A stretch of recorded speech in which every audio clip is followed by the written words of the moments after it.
Good afternoon, ladies and gentlemen. Dear Kenyans, in the last 2 weeks, our country has experienced grave acts of lawlessness, widespread violence, looting, and invasion of private property by persons taking advantage of political demonstrations called by the opposition.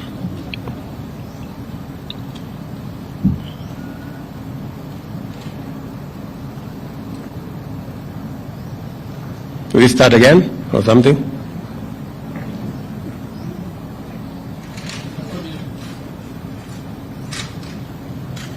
Okay.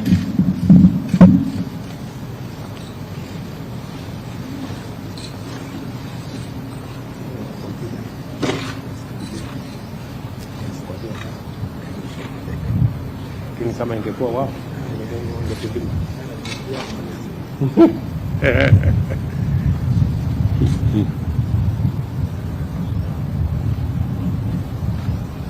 Okay. Somebody tell me when we are ready. Kidogo bado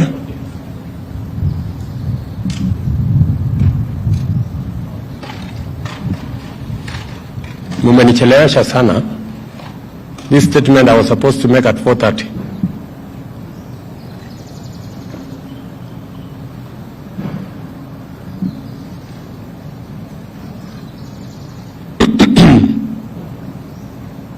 Thank you very much. Dear Kenyans, in the last 2 weeks, our country has experienced grave acts of lawlessness, widespread violence, looting, and invasion of private property by persons taking advantage of political demonstrations called by the opposition. During this period, lives have been lost, people injured, property looted or destroyed. The economy has suffered and our image as a nation dented. Our security agencies have endeavored to do everything within the law to protect the lives and property of all citizens. Nevertheless, the violence, chaos, and disorder continues to distract our national focus of economic transformation. 3 Kenyans, among them a police officer, have lost their lives in the protest. More than 400 Kenyans, including at least 60 security officers, have been injured. A police vehicle was burnt to ashes somewhere in Kawangware, while another was hijacked and commandeered by unruly protesters somewhere in Migori. 2 houses of worship were burned down in Kibra. Kiosks, supermarkets, and a mortuary were looted. Fellow Kenyans, our country's image and history in the League of Modern Nations has been at stake in the last 2 weeks. The country's economy has been hit hard at a time when my administration is doing everything possible to salvage the economy from the deep hole where we found it. My administration has instituted solid measures and policies to attract investors and through their investment create opportunities for millions of our young people to realize their potential, amongst many of the other issues that we are doing as government.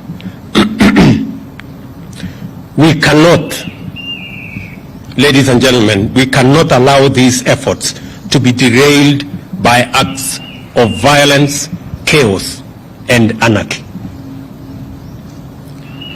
We all have an obligation to respect the Constitution of Kenya. This also includes the respect of institutions established and created by the Constitution. Our country's electoral system and process is anchored on the principles of our Constitution. The Independent Electoral and Boundaries Commission conducted a free, fair, and transparent general election on the 9th of August 2022. A poll that was observed by different organizations, both local and international. The Commission declared the results for all 6 elections conducted, and any contestants who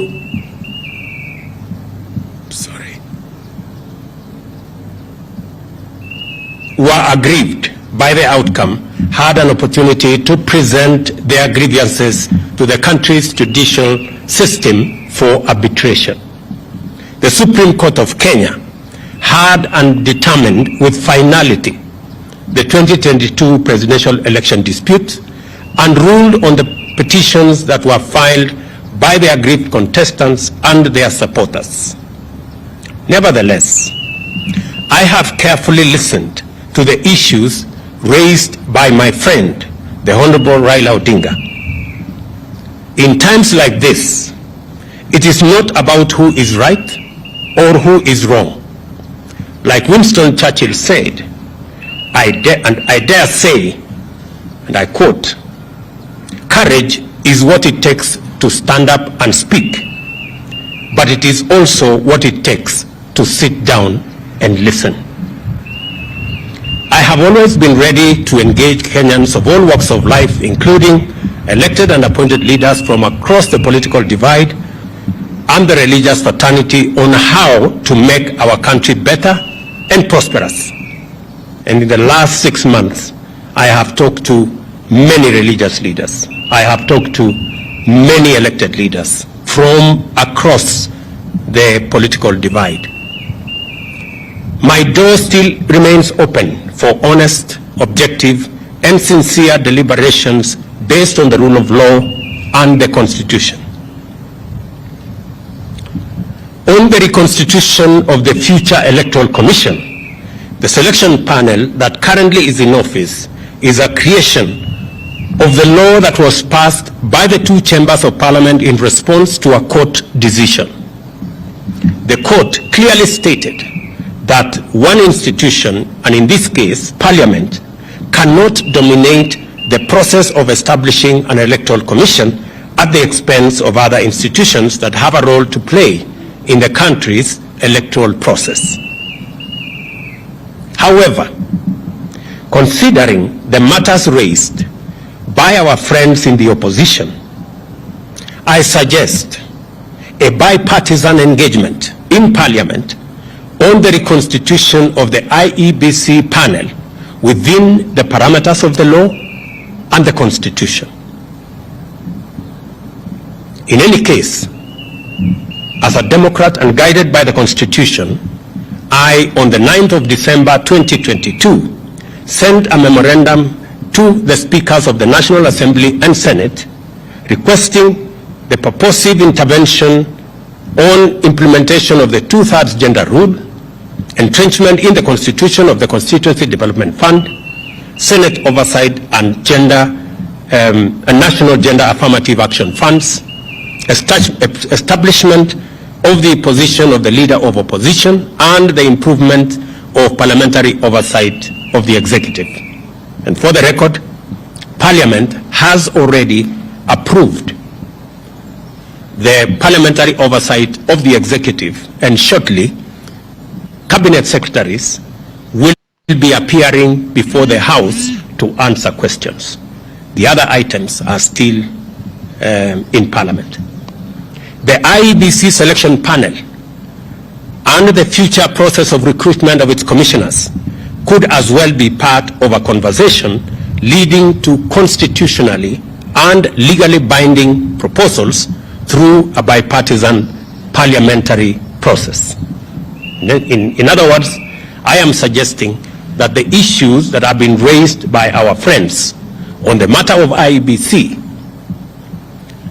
my suggestion is that this matter can be handled in Parliament by a bipartisan parliamentary process so that we can agree on what it is they have an issue with, and we can adjust as is agreed and as necessary.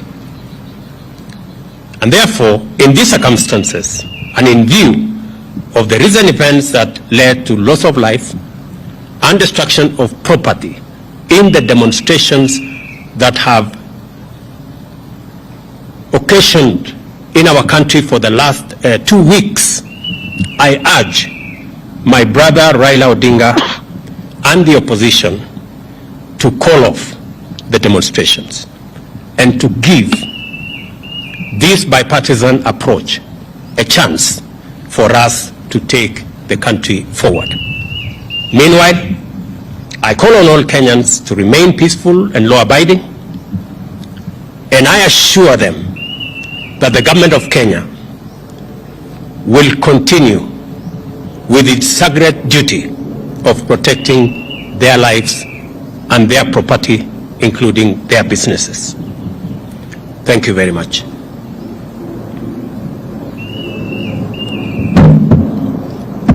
I can take one or two questions. Jina langu ni Joel Chacha kutoka runinga ya K24. Baadhi ya matakwa ya Azimio vile vile ni kuhusiana na gharama ya juu ya maisha. Je, Wakenya watarajie kupungua kwa bei ya bidhaa muhimu kufikia lini? Tuko na mpango kamili ambaye tunashughulikia gharama ya maisha. Kwa mara ya kwanza tumesajili wakulima milioni 5. Tuko na mbolea milioni 6. Saa hizi wakulima wetu wanashughulika na kupanda chakula kote katika taifa letu la Kenya. Juzi nilitangaza ya kwamba tumeagiza chakula kutoka nje na itaanza kufika wiki hii. Tuhakikishe ya kwamba pale kutakapotokea pengo ya kukosekana kwa chakula kabla hatujapata ile chakula ambayo tunazalisha mashambani na wakulima wetu, tutakuwa na nafasi ya kutumia chakula ambayo tumeagiza kutoka nchi za nje. Tumeagiza mahindi, tumeagiza mchele, tumeagiza maharagwe, tumeagiza chakula ya aina nyingi ambazo tayari tulipatiana ilani kwa wakulima wetu kwamba kama kuna mkulima yeyote ambaye bado wako na chakula katika magala zao waziuze, kwa sababu kuanzia mwezi huu tutapata chakula kutoka nje ya nchi. Na pili, ni watangazie Wakenya ya kwamba mahali tulipata gharama ya chakula pale ilikuwa shilingi 230. Fikia sasa ni shilingi 180.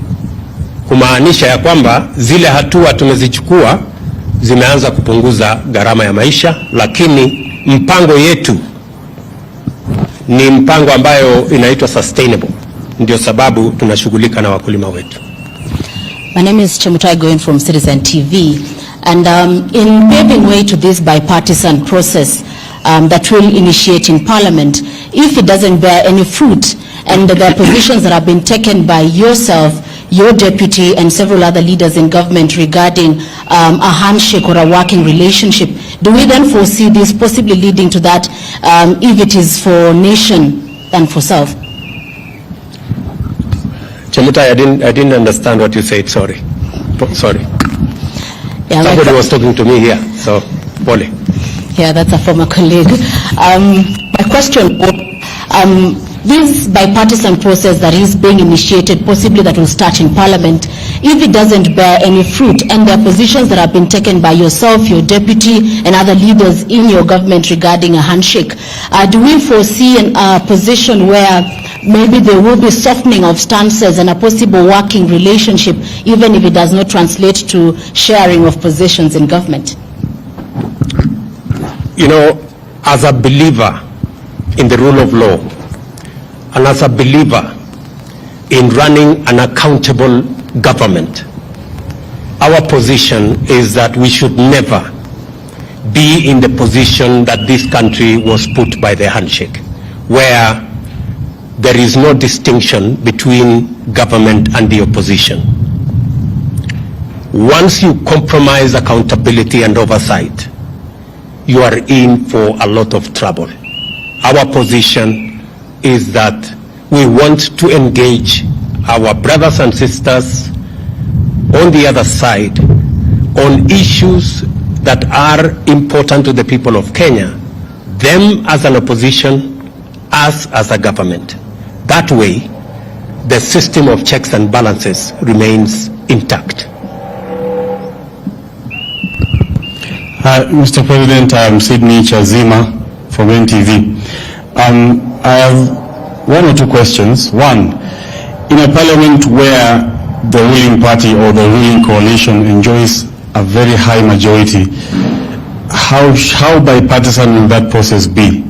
And then secondly, you've only touched on one of the issues that the opposition was putting forward as part of their demands.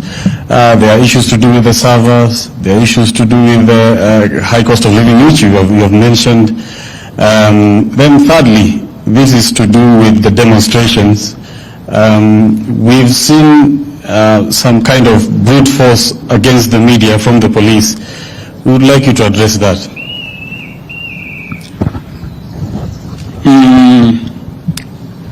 On your first issue, we've been this road before. We've sorted out matters in a bipartisan way in Parliament before, irrespective of what numbers there are. And in any case, the numbers in Parliament, the difference is not that much from where I sit. So I do not see any threat of any side. And in any case, when we engage in a bipartisan approach, it is not a game of numbers. It is a game of reason and how we put our arguments in a manner that carries not one side, but all sides. That is the essence of a bipartisan approach. I have responded in my statement, if you read carefully my statement, I have responded to all the issues that our good friends on the other side have engaged in. And finally, we are great believers in free media. And any engagement that puts the media in danger is not acceptable. However, in the context of the violent demonstrations, you agree that there has been a lot of violence against citizens, many citizens, properties, burning down of buildings, including churches. In that confusion, there could have been incidences where the media was caught in the fray. I do not think there is any deliberate attack on the media. And if there was such deliberate attack on the media, I can tell you we would be opposed to it and we would not support it and we would actually deal with it, because we believe that the media should be left to carry out its duties, its broadcasts, irrespective of how unfair they may be. It doesn't really matter. But the media should be left alone, irrespective of how biased they may be. Okay, any other maneno? And just for the record, because I have seen some other people say, oh, maybe the media will be, I don't know what will be switched off. Take it from me. Kenya has come a long way. The era of switching off, I don't know, this or that's way behind us. I have said we will support the right of the media to carry out its function. You have our absolute support, irrespective of how biased you are against us. We will support you. Yeah? We will support you to do whatever it is that you're doing. But I am sure if we exchange positions, if you are standing where I'm standing, you guys would have switched off the media. But us, we will not. Sawa. Asante.